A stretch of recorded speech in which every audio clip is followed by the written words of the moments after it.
Muy buenas noches para todas las personas que nos acompañan en este en vivo, en esta charla virtual de la Filarmónica de Medellín, el día de hoy con el maestro David Greilsammer. Mi nombre es Vania Abello, soy la subdirectora de programación de la Orquesta Filarmónica de Medellín. Soy una mujer, tengo el cabello azul, tengo la piel clara, utilizo gafas de marco grueso y tengo puesto hoy una camiseta negra y un collar de chaquiras muy colorido. En la noche de hoy, como les decía hace un segundo, vamos a estar conversando con el maestro David Greilsammer, director titular de la Orquesta Filarmónica de Medellín, y quien esta semana tendrá su concierto inaugural, su debut al frente de la Orquesta Filarmónica. Yo estaré esta noche no solo conversando con él y con ustedes, por supuesto, sino también sirviendo de traductora, pero les aseguro que muy pronto vamos a tener una conversación en español con David. Entonces, bienvenidos y bienvenida también Daniela Mosquera, nuestra intérprete de lengua de señas colombianas, que nos acompaña esta noche. David, welcome. Thank you. My name is David Greilsammer. I am from Israel. I was born in Jerusalem. I am wearing a black shirt today, and I'm very happy to be here with you, Vania, and with all our spectators for this very special conversation. David nos dice que su nombre es David Greilsammer, que nació en Israel, en Jerusalén originalmente, y que el día de hoy está vistiendo una camiseta negra y está muy feliz de estar conmigo y con ustedes también en este en vivo. Antes de empezar, le voy a hacer una pregunta, David, y es que queremos que nos cuentes un poquito acerca de tus orígenes y de cómo llegaste a la música. So, I was born to a very musical family, but nobody in my family was a professional musician. But there was always a lot of music, a lot of culture, a lot of arts in my family. We were living in Jerusalem, and my parents still live in Jerusalem, and actually they're here this week in Medellin for my first concert. And my origins are really from this beautiful holy city, and I was very fortunate to be able to travel a lot during my childhood and also during my adult life. And being in Latin America and especially in Colombia is something for me very, very special, and I feel very strongly connected now to this city. Bueno, David nos cuenta que efectivamente él nació en Jerusalén, como se había contado, y que su familia es una familia muy musical, a pesar de que no hay músicos en su familia, pero sí ha habido mucha cercanía con la cultura, con las artes y con todas las diferentes manifestaciones artísticas, así que por ahí llegó a la música. Nació y creció en Jerusalén, pero tuvo la fortuna desde pequeño de poder viajar mucho alrededor del mundo, y además nos dice que estar aquí en Latinoamérica y especialmente muy especial y que se siente fuertemente conectado en este momento con nosotros y con esta ciudad que lo acoge. Antes de continuar, les quiero contar que en la conversación del día de hoy, David y yo nos estamos tomando un vino delicioso que nos ha facilitado Nobili, quien es un importante aliado de la orquesta. Estamos aquí tomándonos un tempranillo delicioso, así que un agradecimiento especial a Nobili por hacer esta charla aún más amena.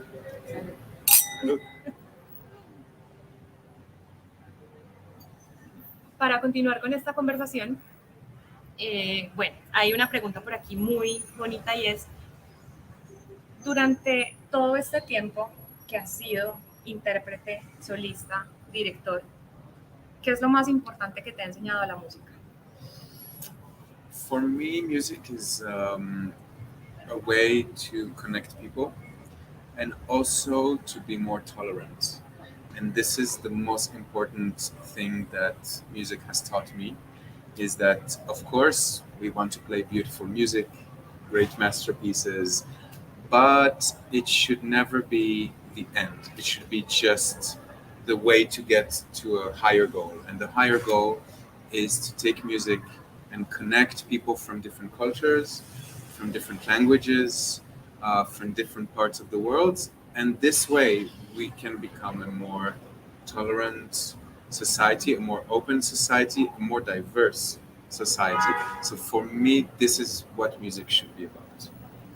Nos dice que para él la música es una manera de conectar a la gente y de ser más tolerantes, que por supuesto cuando somos músicos queremos tocar las grandes obras maestras, las grandes piezas, el gran repertorio, pero que ese no debería ser el fin último, sino simplemente un camino que nos permita conectar personas de diferentes culturas, de diferentes contextos, y de esa misma forma volvernos una sociedad cada vez más tolerante.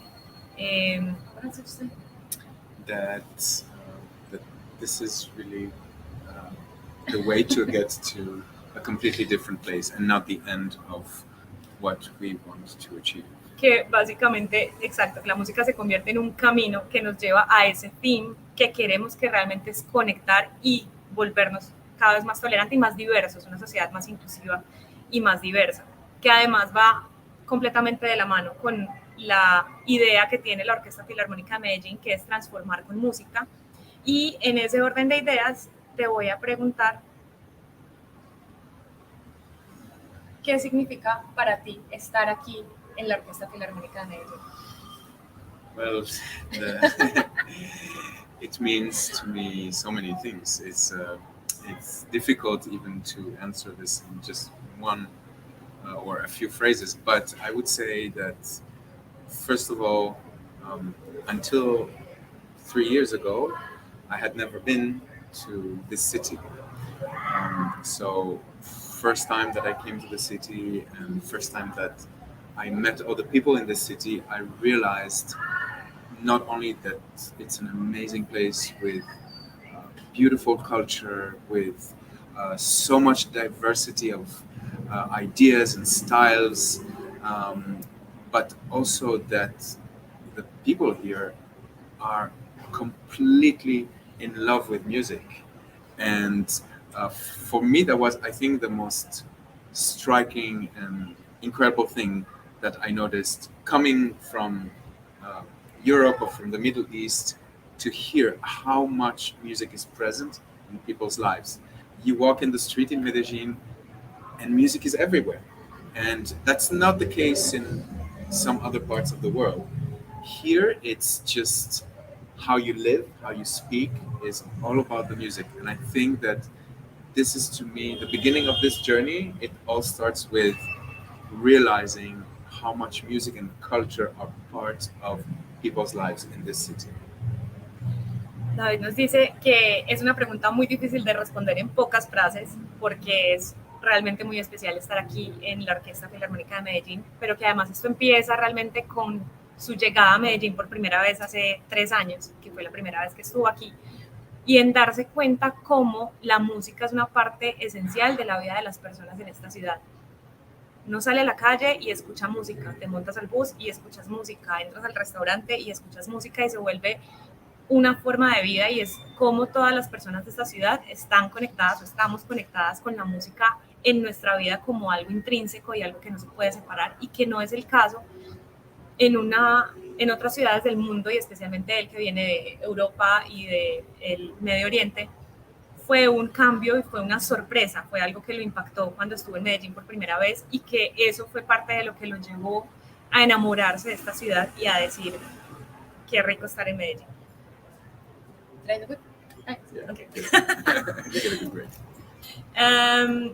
Bueno, ahora que llegas a Filarme, que ya oficialmente eres el director titular, porque no sé si las personas que nos acompañan en este momento lo saben, pero a David lo seleccionamos el año pasado después de un proceso muy arduo de selección que tuvimos, donde teníamos una terna de directores finalistas y donde finalmente, después de un proceso de él estar aquí en Medellín durante todo un mes trabajando con la orquesta, de reuniones, de entrevistas, se realizó una votación donde tuvieron parte de los músicos, la parte administrativa, la junta directiva de la orquesta, y donde finalmente David fue el ganador de esta plaza que llevaba vacante 4 años, así que para la orquesta también es un momento muy especial y muy importante, tener por fin una cabeza que desde lo artístico nos diga, vamos a ir hacia este camino o vamos a ir hacia este otro camino.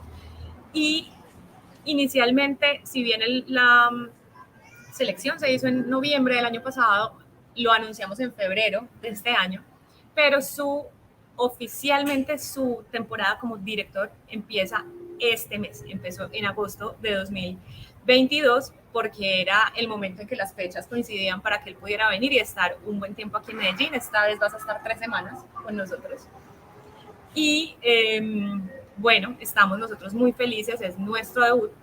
Y hablando de tener esa nueva cabeza artística en la orquesta, ¿cómo quieres tú que sea reconocida Pilar Met en la ciudad, en Latinoamérica, en el mundo? ¿Qué te sueñas con la orquesta?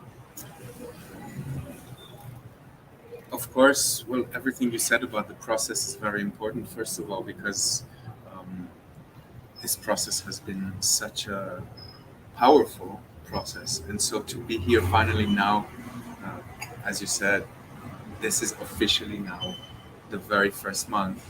It's really something very strong, very powerful, very meaningful, because we have been speaking about this moment for such a long time. So when it finally happens now, today is just my third day. So it feels there's so much emotion, I think, for everyone, but especially for me. It feels like a very unique moment, not just in my artistic life, but just in my life as a human being, because this is really the beginning of a journey. It's not just another job that you take. It's really a journey. It's an adventure. And so that's already, for me, this process has been very meaningful, very important. Now, for the second part about what my wishes, my dreams are, it's important to say that I feel that already, even before I came, this orchestra has something very special about it. And no matter who the music director would have been, this orchestra really carries its own heritage, but also the heritage of this city. And this city has, as we all know, a very unique history, a complex history, but also a very beautiful history. And you can tell that this orchestra has this heritage in its soul. So for me, there are two things. First of all, of course, to be an artistic leader, a musical leader, and to bring the orchestra to very high level, high ambitions, very strong developments.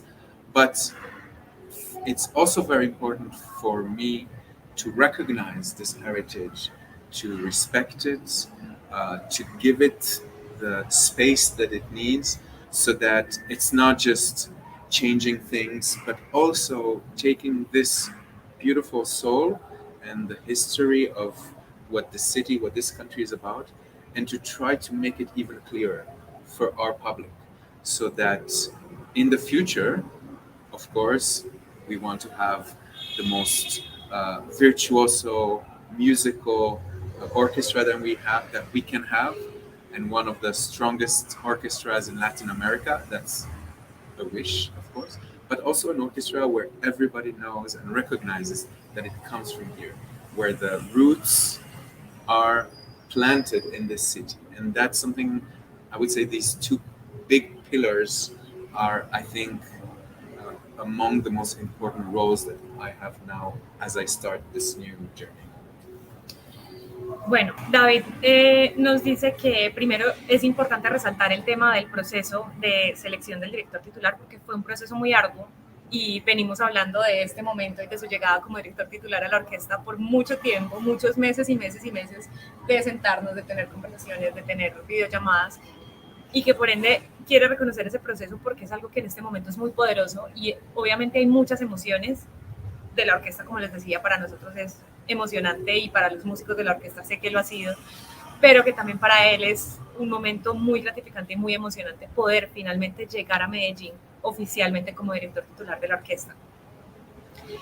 Hablando de los deseos a futuro, David nos dice que esta orquesta, y que es algo que él reconoce y reconoció desde el principio, es una orquesta que tiene su herencia en el alma. Medellín es una ciudad con una historia única, compleja, pero una historia muy bonita que en la orquesta se siente que está ahí, está en el ADN de la orquesta, de los músicos, y que Finalmente, esa es una de las grandes necesidades, es reconocer esa historia y afianzarla en el sonido de la orquesta, que no solo sus dos grandes pilares van a ser, por supuesto, ser un gran líder musical y artístico, y que, por supuesto, el deseo y el sueño es que la Orquesta Filarmónica de Medellín sea una de las orquestas más sólidas artísticamente y reconocidas en Latinoamérica, y de las mejores orquestas del continente, por supuesto, pero que realmente también lo otro importante es que cada uno de nosotros, cada uno de los integrantes de la Orquesta Filarmónica de Medellín reconozca esa herencia, reconozca esa historia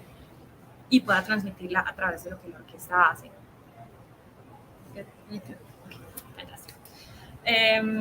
David, tú eres reconocido a nivel mundial como un artista muy vanguardista, innovador, que hace cosas muy raras para muchas personas, muy emocionantes para otras, incluida yo. Y bueno, llegas a una orquesta que hasta ahora ha sido una orquesta muy tradicional, que ha sido una orquesta muy del teatro, del concierto, que claro, la orquesta, como ustedes saben, también hace otro montón de cosas y tocamos en muchísimos lugares de la ciudad y hemos salido de los teatros y vamos a las comunas, a las iglesias y tocamos en lugares al aire libre y hacemos nuestros tributos de rock, pero nunca hemos hecho cosas tan innovadoras como lo que haces tú con la Geneva Camerata en Suiza. ¿Cómo ves tú esa posibilidad de innovar o de hacer cosas diferentes con la Orquesta Filarmónica de Medellín? I think it's just a matter of deciding that we have to start this process. It's because we can, when we talk about innovation, about eclectic projects, about crazy projects, I think for many people in the classical world, it can be very scary. But we should never forget that one of our strongest wishes in the classical music world is to bring more people to the concert hall.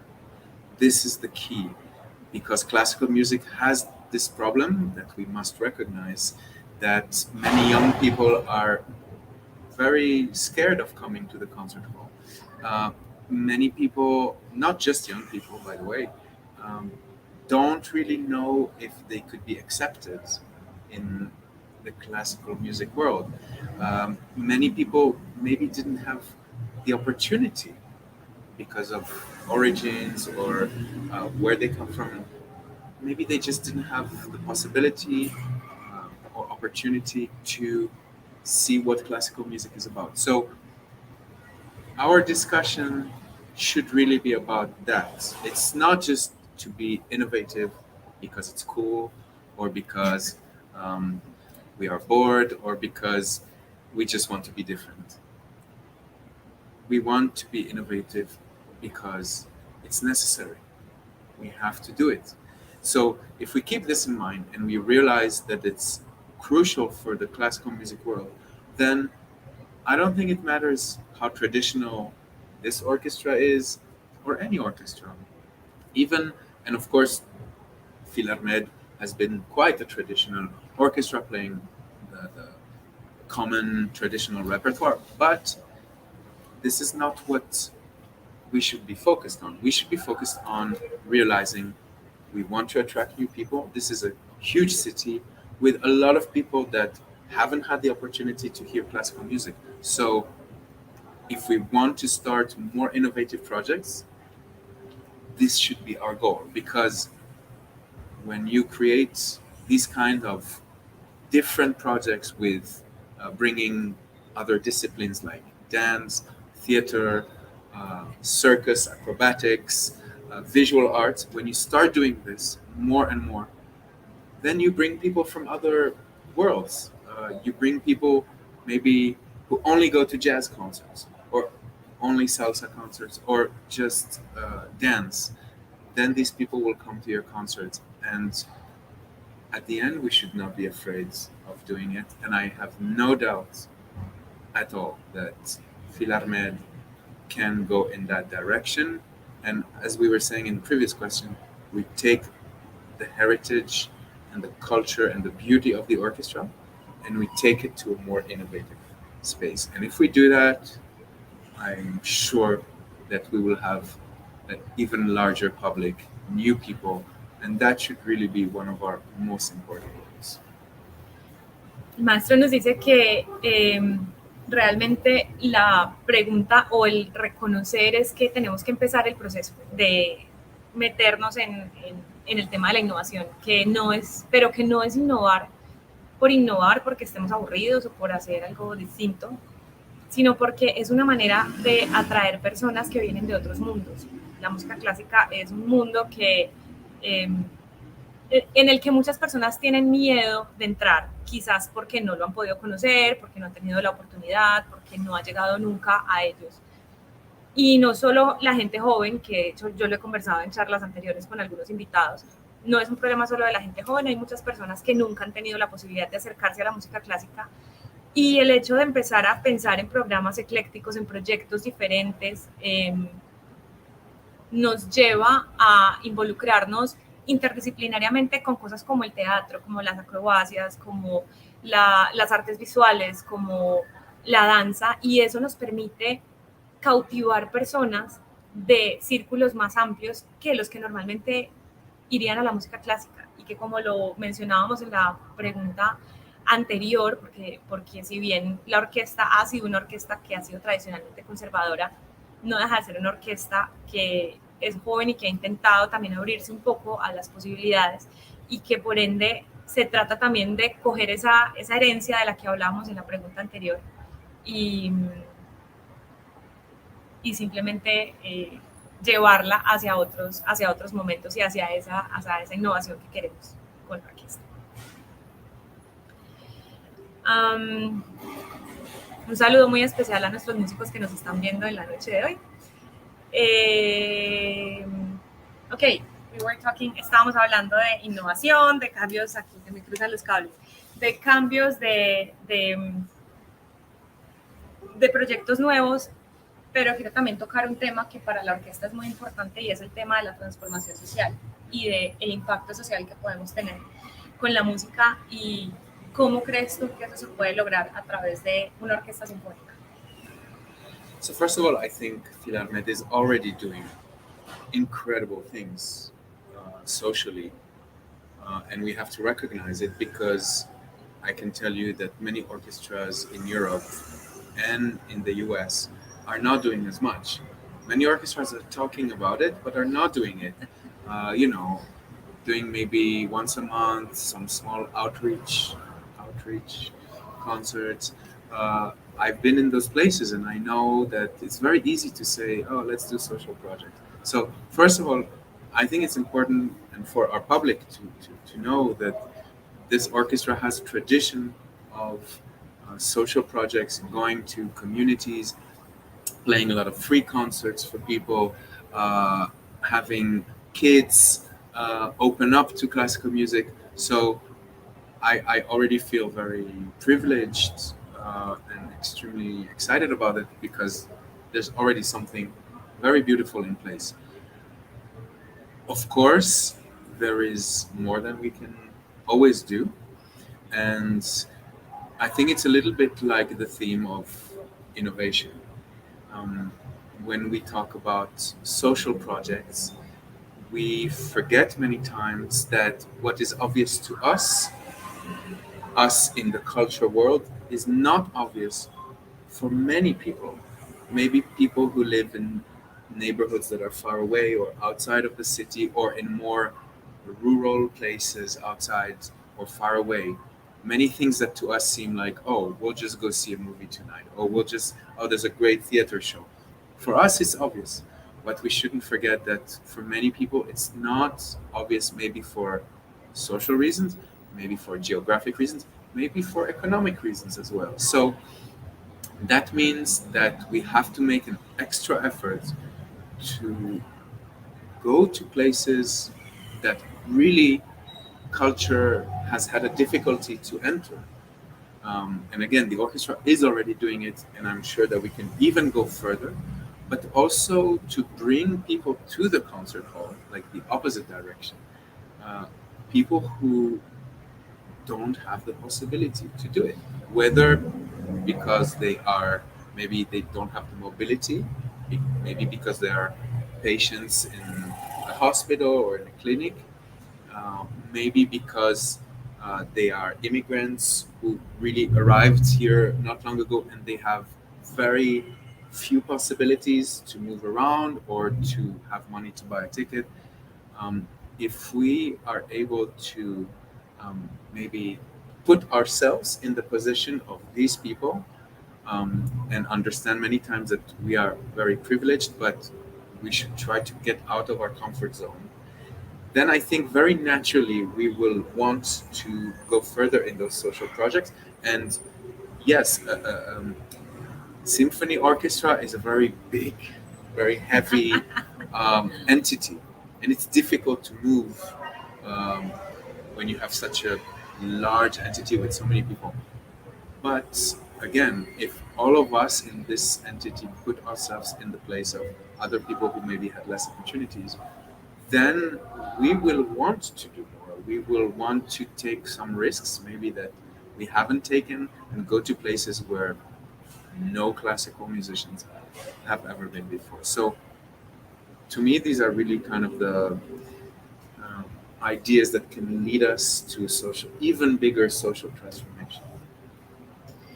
David nos dice que primero pues es importante reconocer que la orquesta ya está trabajando en este tema del impacto social y ya hace muchas cosas como los conciertos alrededor de la ciudad, los conciertos gratuitos, el trabajo con niños y niñas que hacen parte de los diferentes proyectos de la orquesta, y que es también para él muy afortunado haber encontrado una orquesta que lo hace, porque a pesar de que en muchos lugares del mundo y en muchas orquestas del mundo se habla de hacer el trabajo social, se hace poco o se ejecutan pocas acciones y quizás se hace un concierto al mes de outreach o de concierto con un enfoque social, pero que realmente Filarmet sí se está movilizando muchísimo en ese camino, pero que por supuesto siempre podemos hacer más, y que lo más importante es entender que para nosotros muchas cosas son obvias, y para nosotros nos referimos a las personas que estamos involucrados en el medio de la cultura y a las personas además que vivimos en la ciudad, en unas ciertas condiciones geográficas incluso, que nos permiten decir un día cualquiera: me quiero ir a ver una película cine, o me quiero ir a ver una obra de teatro, o quiero ir a un concierto, y tenemos la posibilidad de hacerlo. Mientras que nos encontramos con personas que viven quizás por fuera del casco urbano, o inmigrantes que acaban de llegar a la ciudad y que no tienen esa posibilidad de acceder a esos diferentes espacios culturales. Y que finalmente, en el momento en que nosotros nos pongamos en los zapatos de esas personas, no va a ser un tema de tener que hacer, sino de querer hacer, de querer llegar donde todas estas personas que no han tenido la posibilidad de acceder a un concierto, a una actividad cultural, por diferentes razones, sean geográficas, sean de movilidad, porque estoy confinado en un hospital y soy un paciente que no puedo salir, bien de condiciones económicas, no tengo el dinero para acceder a una boleta. Entonces, el saber que somos una orquesta y somos una entidad grande, que es difícil de mover 70 personas para arriba y para abajo no es tan fácil, pero que el darnos cuenta, el ponernos en los zapatos de esas personas que están por fuera de nuestros privilegios y nuestras comodidades, digamos, de quienes estamos aquí, nos va a permitir querer hacer más, no tener que hacer más, no deber hacer más, sino querer hacer más por las personas que están en esas situaciones diferentes a las de nosotros, y sacarnos un poco a nosotros también de nuestra zona de confort.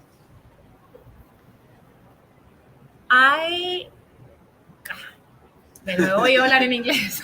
Ay, perdón. Quiero, porque ya van siendo las 7:30, que hablemos también un poquito de los conciertos inaugurales de tu temporada como director titular. El primero es este sábado 13 de agosto a las 6 de la tarde, Teatro Metropolitano. Recuerden que encuentran toda la información en las redes de la orquesta, que pueden acceder a las boletas en la tiquetera. Vamos a tener un repertorio grande, interesante, y bueno, háblanos un poquito del repertorio, de por qué llegamos a este repertorio, además de que vamos a tener a David como solista de la orquesta en su primer concierto como director titular. No solo va a ser director, sino solista. Entonces es un momento de pague uno, lleve dos. los invitamos de verdad a que nos acompañen y pues nada, cuéntanos un poquito del repertorio, cómo llegamos ahí. So this first inaugural concert is very, I would say, has a very, very powerful and um, very diverse program. First of all, we have 4 different pieces from completely different cultures, musical cultures. So we start with Rossini, a very famous overture. And so Rossini, the William Tell overture, of course, more of Italian tradition. And then we go to Mozart with a piano concerto that I will be playing and conducting. So we move to a more German, Austrian culture. And then after the break, we have Stravinsky, the Firebird, Russian repertoire. And then we finish with Ravel, La Valse, with French repertoire. So it was very important for me that when we start this journey, to be sure that we have a lot of diversity, first of all, in terms of cultures and languages and styles. And speaking about styles, so Mozart is classical style, Rossini is already beginning of romantic style, and then we have 20th century masters, but very different styles with Stravinsky, the Russian modernist, and Ravel, which is really the link between all the French cultures. So this program really is, for me, is the symbol of diversity and the symbol of eclectic thinking and the symbol of different people coming together. Because all these different musics have a common goal, of course. So that's one thing. The other thing is I'm happy to be able, for this first concert, to be both conductor but also soloist, because that gives me the opportunity, yes, to be the leader in terms of the conducting of the orchestra, but also to be part of the orchestra as one of the instrumentalists. So when I sit at the piano, I am at exactly the same level as all the musicians, also physically, and we are all together looking at each other, and that gives me the possibility to feel surrounded by the musicians, to be close to the musicians. And for me, these 2 aspects are very important because it also gives me the possibility to understand the minds of our musicians, and that's very important. So this program has all these different aspects about it, and the last thing I would say about this first program is that I think to our public, it's a very challenging program. It's a very demanding program. It's extremely virtuosic program. Every piece of these 4 great composers that we have on the program is extremely, extremely advanced, extremely complex, and it demands huge focus from all the musicians. And it was important for me also that the first concert sets the bar very high, so that it is clear both for our public and our musicians and our community that we want to aim for a very high goal together. And that's also what makes this program so exciting. David nos dice que este concierto es un concierto diverso, donde vamos a tener 4 compositores y 4 tradiciones musicales muy distintas, porque empezamos con la obertura de Guillermo Tell de Rossini, que es una tradición completamente italiana. Seguimos luego con Mozart, que es clasicismo alemán, austroalemán, también en un estilo muy distinto. Luego vamos a escuchar El pájaro de fuego de Stravinsky, que es ruso completamente. Son 2 maestros, la segunda parte del concierto, 2 maestros de la música del siglo XX, pero de 2 estilos completamente diferentes, con Stravinsky en El pájaro de fuego y por supuesto con Ravel en La Valse, que es la obra que cerrará, que es, digamos, el enlace de todos los diferentes estilos franceses que sucedían durante su época de vida. Y que para él el repertorio de este concierto es la mezcla o la representación de tener personas de muchas partes que llegan y se juntan y arman una cosa bonita que va a ser el concierto que van a escuchar el sábado.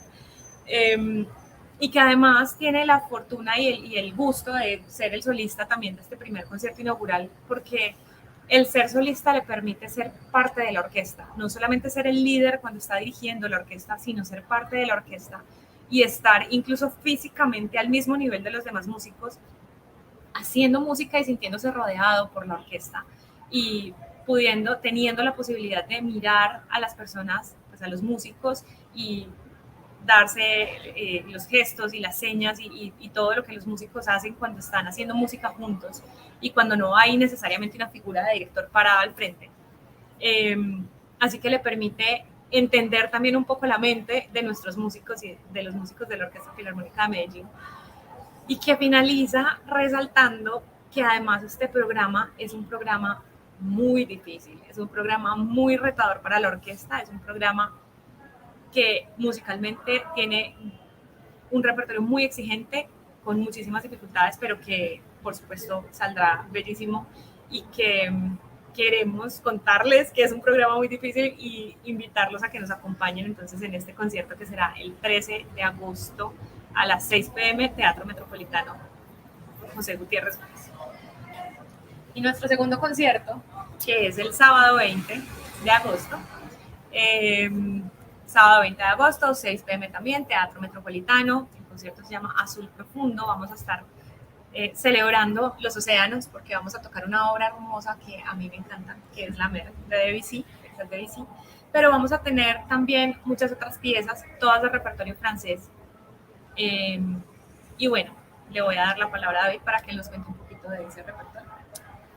So for this second concert, we have two very interesting themes. First of all is this blue ocean, sea, creatures in the sea, all of this related to the sea. That's the first theme. And the second theme, of course, is the fact that all the composers are French composers. So first part is, as we mentioned, the ocean. And that's very important because the theme of ocean, water, is a theme that in classical music comes back throughout history. It's very, very present. And some composers decided to take it to the next level and to really, really examine the power of water and the ocean. And the reason why it's so important, of course, is because of our present days and the fact that we are also preoccupied with preservation of our planet, but very much particularly preserving our oceans and what we have in the oceans. And this is a big topic these days, a very important topic. And of course, we could speak about this for hours and hours. But if I go back to the very first question, this is what music is about. It's about exploring themes and exploring ideas that are important to our society today. So if we play pieces like La Mer, which really are the symbol of the beauty of the sea and the beauty of all these animals and what they bring us humans, then music can become also this motor of understanding better nature and the importance of nature. And this is why we do what we do. We play music that brings this topic to our minds, and then it creates a conversation, and then it creates awareness. So that's very important. And then regarding the second theme, which is the French music, I think that in Latin America, French music has been played, but probably not as much as it has been played in Europe and maybe some other parts of the world. Of course, it's played in the great concert halls in Latin America, but I think this is a repertoire where we as an orchestra, we can really, really bring it more to the public. There's so many beautiful masterpieces. La Mer, is one of them, but there are so many. And I think this is a repertoire that maybe large parts of the public don't know as much, maybe as the Italian repertoire, German repertoire, or Spanish repertoire. I think the French repertoire is something that, to me, is absolutely beautiful. It's a very elegant repertoire, but also the importance is that French repertoire was, in a way, a visionary repertoire just at the time that jazz was starting. For instance, beginning of the 20th century, Debussy, Ravel, that we will play in this program. Um, Jazz music and other folk musics are completely connected to this. Um, so French music has a very crucial role in music history. And the nice thing also about this program is that we're not only going to play French music that is extremely well known, we're also going to play some pieces that many people maybe have never heard. For instance, we will play Rameau, which is French Baroque, so early 18th century. This is incredible music, really visionary, also very related to nature. For instance, we are in this concert, we are playing a piece by Rameau, which is Platée. It's one of his operas, and Platée is an opera that is there's one theme about this opera. It's frogs. That's what it's about, an imaginary world where we have frogs and they are dominating the world. So you see how much it's close again to this theme of nature and how much it's all interrelated. We have the oceans, but we have the frogs and we have other creatures. So we play Rameau, we play a piece that is very little known, I think, from the public, but a piece that is completely related both to French music and also to nature. We're going to play two wonderful pieces with a harp soloist, Colombian soloist, who's one of the most wonderful harp players that we have in the continent. And I think also one of these pieces by Pierre Ney, who is a very little known French composer. So it's going to be wonderful to have this soloist play this piece. She's going to play also a piece by Debussy, which is more well known, but there's going to be a lot of discoveries for everybody, I think, including for all of us musicians and for the public. So I really encourage people to come to this concert because it's going to be like an explosion of colors and of surprises and of different ideas. I think it's going to be very beautiful. Wonderful. Esta respuesta está muy larga. Sorry. Nada, David nos dice que este concierto del 20 de agosto, 6 p.m., Teatro Metropolitano, tiene dos grandes temas. El primero es justamente ese tema del azul profundo, del mar, de los océanos y de abrir una conversación en torno a. El océano ha sido un elemento de la naturaleza muy explorado por muchísimos compositores y en esta ocasión vamos a tener la Mer de Claude Debussy, que es una pieza enorme que está inspirada en el océano y que nos permite entablar esa conversación de la importancia de los océanos, de la importancia de lo que la vida marina implica para las personas y que es una conversación que podría durar horas y horas y horas, pero que además nos remite un poco a la primera pregunta y a la primera respuesta de esta noche, y es el tema de que finalmente este es el sentido de lo que hacemos, es poder entablar estas conversaciones, es que la música sea un catalizador de hablar, de conversar entre nosotros, de hablar de temas difíciles, de hablar de temas importantes a través de lo que nosotros sabemos hacer, que es la música. Pero además hay un segundo elemento, que es el tema de la música francesa. Todos los compositores son franceses. Vamos a tener una pieza de Ravel, dos piezas de Debussy, una pieza de Gabriel Pierre y una pieza de Rameau. Y nos dice David, la música francesa quizás en Latinoamérica se ha tocado un poco menos que otros repertorios. Claro, se ha hecho música francesa y sobre todo las grandes obras en los teatros grandes de Latinoamérica, pero quizás bastante menos que en Europa. Aquí hemos sido más de la tradición de la música italiana, de la música española y quizás de la música alemana. Así que, por un lado, es una manera de explorar ese repertorio que en Latinoamérica no está tan afianzado.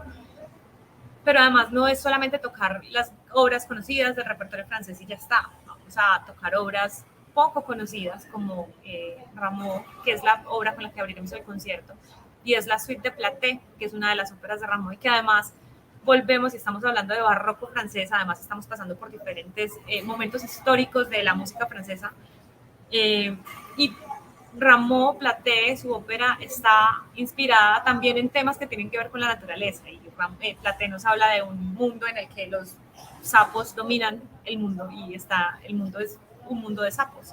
Entonces, es de nuevo conectarnos con el tema, con esto que estamos hablando, con la importancia de la naturaleza, con la importancia de nuestro entorno para nosotros, a través de este repertorio. Y luego tenemos compositores de principios del siglo XX, hablamos de Debussy, hablamos de Ravel, que son compositores que además están vivos en un momento en el que están pasando muchas cosas a nivel musical y que por eso su música se vuelve tan interesante.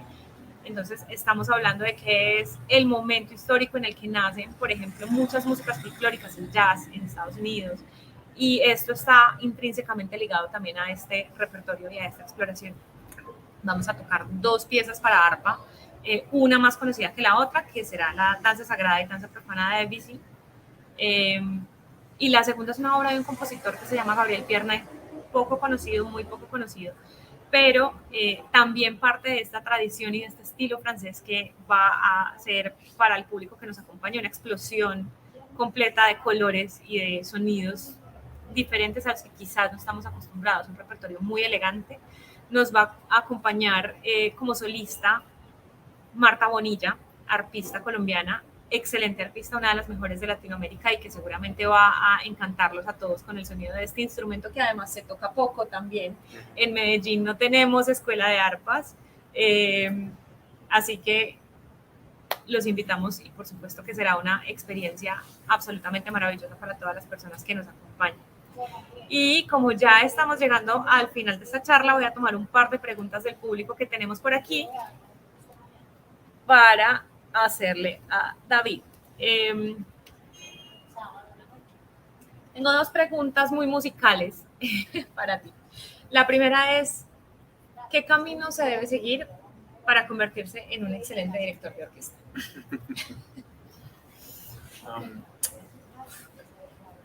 How to answer in a very short way. I think the most important thing, of course, we can talk about technique.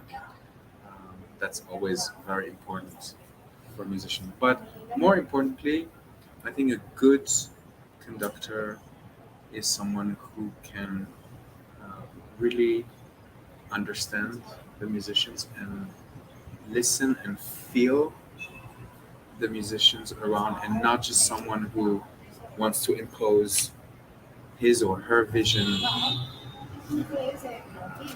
like maybe it was done years ago with those big maestros.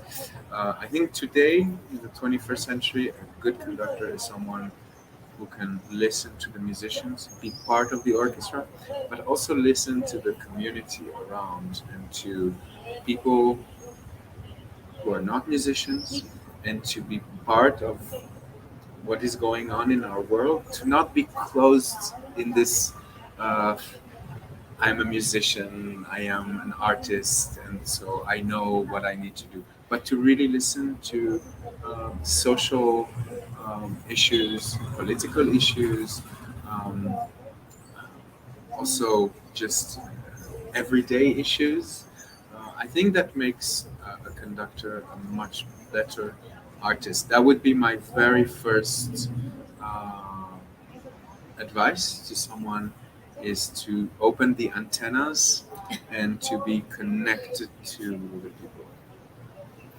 David nos dice que es difícil responder esta pregunta de una manera concisa, pero que más allá de lo que podamos hablar de la técnica, de dirección y demás, que por supuesto es importante, creo que realmente lo importante para un director de orquesta es ser abierto, es ser una persona que puede escuchar y sentir a los músicos que tiene a su alrededor, entenderlos, y no solo a los músicos, sino también a la comunidad que está alrededor suyo y al contexto en el que estamos, ¿sí? Los asuntos políticos, los asuntos sociales, todo lo que nos permita nutrirnos, nos convierte en mejores directores. Entonces, que realmente su idea de lo que es un buen director en el siglo XXI no es una persona que llega e impone su visión como quizás se hacía en años anteriores y en escuelas de dirección anteriores, sino una persona que puede llegar, tener las antenas abiertas y entender y escuchar y sentir a las personas que tiene a su alrededor, tanto los integrantes de la orquesta como las personas de la comunidad que lo rodean.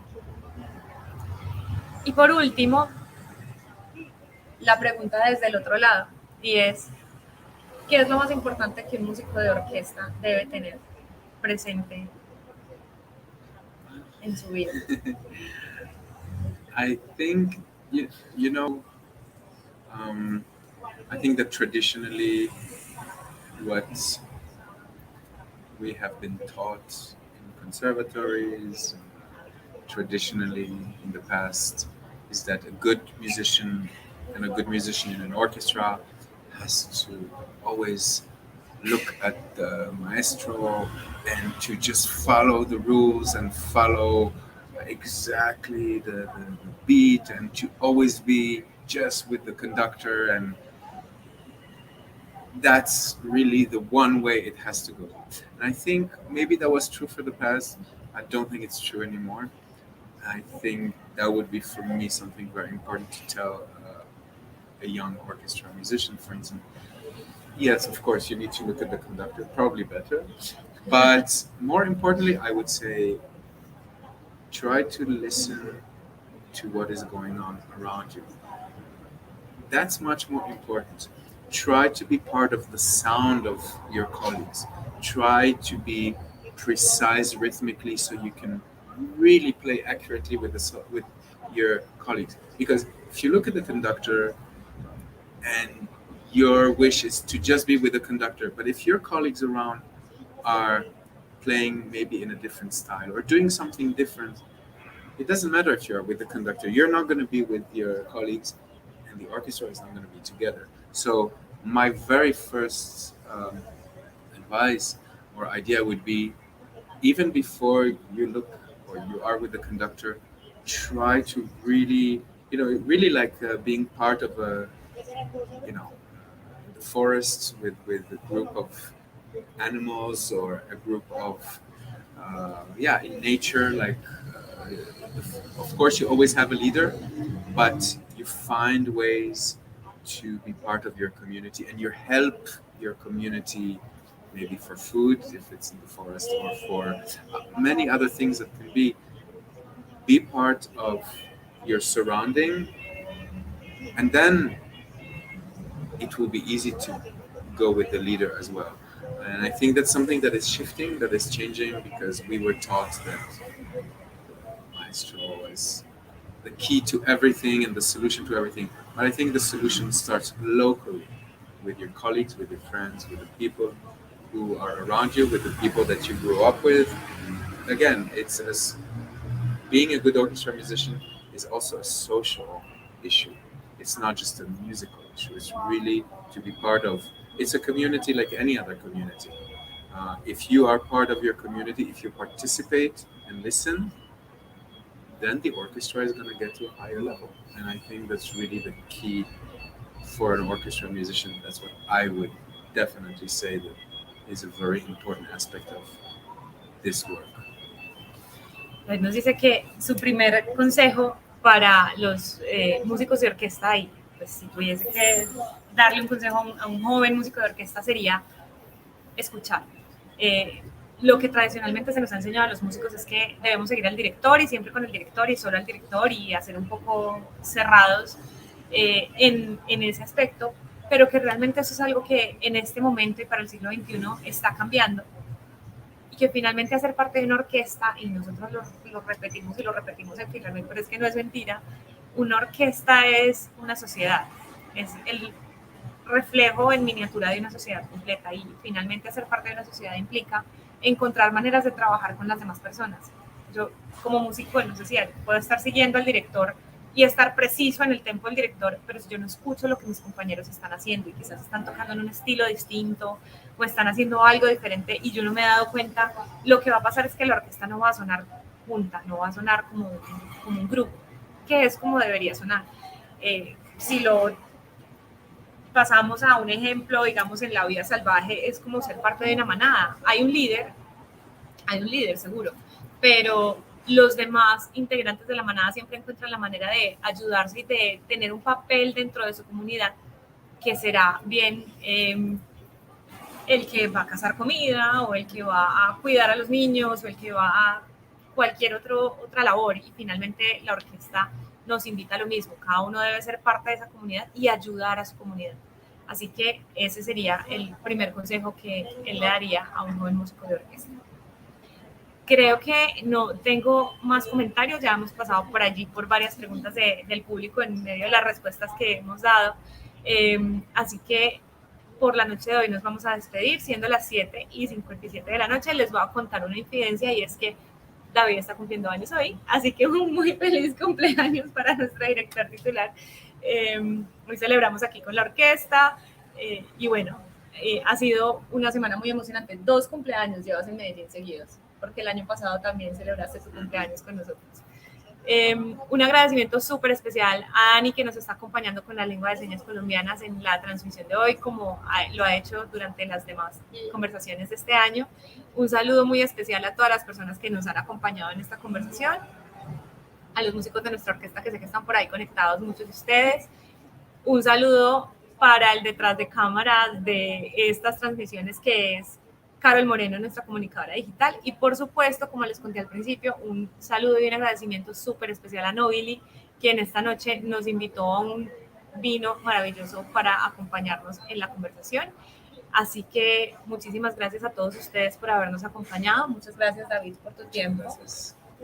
Y los esperamos el próximo sábado 13 de agosto y el próximo sábado 20 de agosto a las 6 p.m. Teatro Metropolitano. Encuentran toda la información de los conciertos en redes de la orquesta y, por supuesto, en la tiquetera y taquilla del teatro. Muchísimas gracias a ustedes y nos vemos en la próxima conversación.